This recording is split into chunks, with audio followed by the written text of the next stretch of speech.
দেখুন, আমরা টিম হিসাবে খেলতেছি। আমি মনে হয় যে আমাদের প্রত্যেকটা প্লেয়ার চাচ্ছে যে টিমটা সুপার লিগ খেলুক এবং ভালো রেজাল্ট করুক, কারণ অগ্রণী ব্যাংক ম্যানেজমেন্ট থেকে শুরু করে সবাই খুবই ভালো।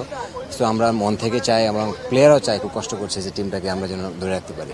আপনাদের টিমের ক্যাপ্টেন একজন বোলার দেখলাম ব্রায়ান রাফসান, যিনি আসলে সব্যসাচী বোলার যাকে বলে আর কি, তিনি কতটা ইফেক্টফুল বা তার বোলিংটা কেমন দেখলেন?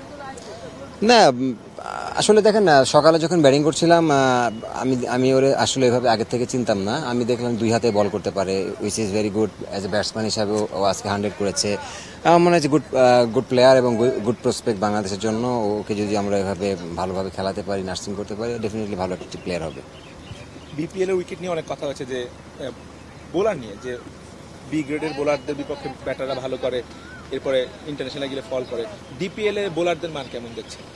দেখেন, বাংলাদেশের ক্রিকেটের মেন খেলা এটা, মানে আমি মনে করি মানে এইটা একটা মাত্র টুর্নামেন্ট যেখানে আপনার প্রত্যেকটা প্লেয়াররা প্রেসারে থাকে, অফিসিয়ালরা প্রেসারে থাকে, বিকজ এখানে রেলিগেশন সিস্টেম আছে। আর কোনো টুর্নামেন্ট নাই যে রেলিগেশন সিস্টেম আছে। তো আমার মনে হয় ওই দিক থেকে স্ট্যান্ডার্ডের ওয়াইজ আমাদের দেশের প্রিমিয়ার লিগ অনেক ভালো খেলা হয়।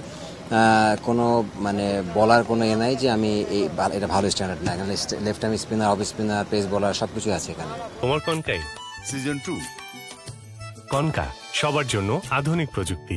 উইকেটের মানটা কেমন এবার? দেখুন, স্টার্টিং এর দিকে খুব ভালো ছিল।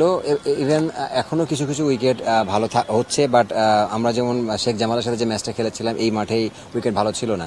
তো ওই দিক থেকে বলবো যে মানে ব্যাক টু ব্যাক খেলা হলে উইকেট বানানোটা কঠিন হয়ে যায়। বাট সোফার এখন যে উইকেট খেলতেছি, বাট খুব বেশি খারাপ না। আপনাদের টিমের নেক্সট প্ল্যান কি? আমরা তো সুপার লিগ খেলার চেষ্টা করবো ইনশাল্লাহ। আমরা যে রিদমে আমরা খেলতেছি, যেভাবে যাচ্ছি, আমার চেষ্টা করবো এই জয়ের ধারা এভাবে ধরে রাখার।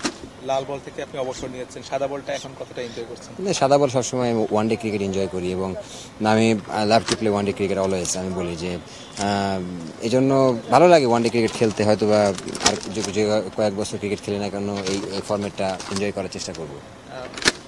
একটু ক্রিকেটের বাইরে একটা কোশ্চেন যেটা নিয়ে অনেক বেশি কথা হচ্ছে, হামজা চৌধুরী বাংলাদেশে এসেছেন, বাংলাদেশে অনেক ক্রিকেটার অনেক শুভকামনা জানিয়েছেন।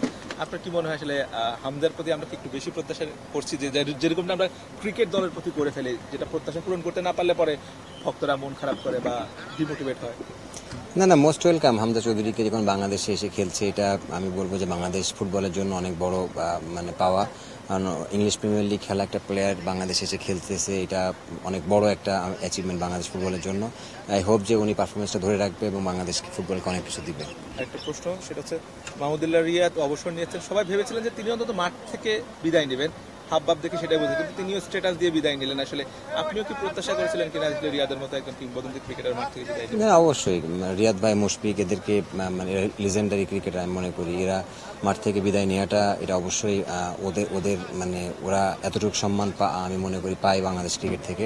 আমি জানি না ওরা কেন এভাবে রিটায়ার নিয়েছে, হয়তো বা নিজেদের মানে ইমোশন থেকে হতে পারে বা এরকম কিছু, আমি জানি না। বাট আমাদের বুঝতে হবে যে মানুষগুলো এত বছর আমাদের দেশকে সার্ভিস দিয়েছে। মানুষগুলা একটা সিরিজ খারাপ খেললে আমরা যেভাবে ওদেরকে নিয়ে কথা বলি, ফ্যামিলি নিয়ে কথা বলি, হুইচ ইজ নট গুড আমি মনে করি।